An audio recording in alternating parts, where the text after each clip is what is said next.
Oh my. Okay, hello everybody. It's almost Christmas, kids, and I want to read a story to you. I want you to know that I have read this story for 50 years to your mothers and your daddies, to all my little nephews and nieces. And they are precious, and they know who they are. Okay, here we go now. Everybody listening. 'Twas the night before Christmas when all through the house not a creature was stirring, not even a mouse. The stockings were hung with the chimney with care in hopes that St. Nicholas soon would be there.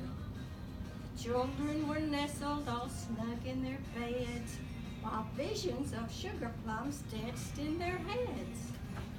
And Mama in her kerchief and I in my cap had just settled down for a long winter's nap. When out on the lawn there arose such a clatter, I sprang from my bed to see what was the matter. Away to the window I flew like a flash, tore open the shutters and threw up the sash.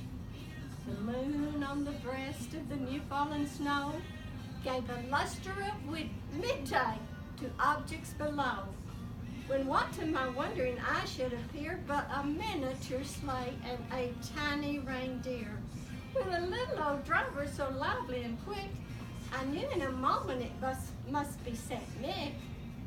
More rapid than eagles his coursers they came, and he whistled and shouted and called them out by name. As dry leaves before the wild hurricane fly, when they met with an obstacle, melt to the sky. So up to the housetop the coursers they flew, with a sleigh full of toys and St. Nicholas too. And then in a twinkling I heard on the roof the prancing and pawing of each little hoof. As I drew in my head and was turning around down the chimney, St. Nicholas came with a bound. He was dressed all in fur from his head to his foot, and his clothes were all tarnished with ashes and soot. A bundle of toys, I wonder what was in them, he had flung on his back, and he looked like a peddler just opening his pack. His eyes, how they twinkled, his dimples, how merry. His cheeks were like roses, and his nose like a cherry. His drooling mouth was drawn up like a bow, and the beard on his chin was as white as the snow. The stump of a pipe he held tight in his teeth, and the smoke it encircled his head like a wreath. He had a broad face and a round little belly that shook when he laughed like a bowl full of jelly.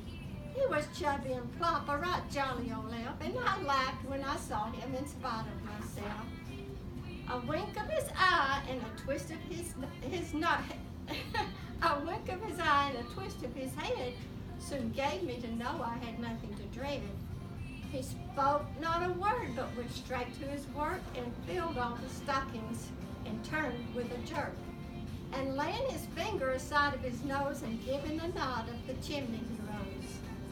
He sprang to his sleigh and to his team gave a whistle, and away they all flew like the down of a thistle. But I heard him explain ere he drove out of sight, Happy Christmas to all, and to all a good night.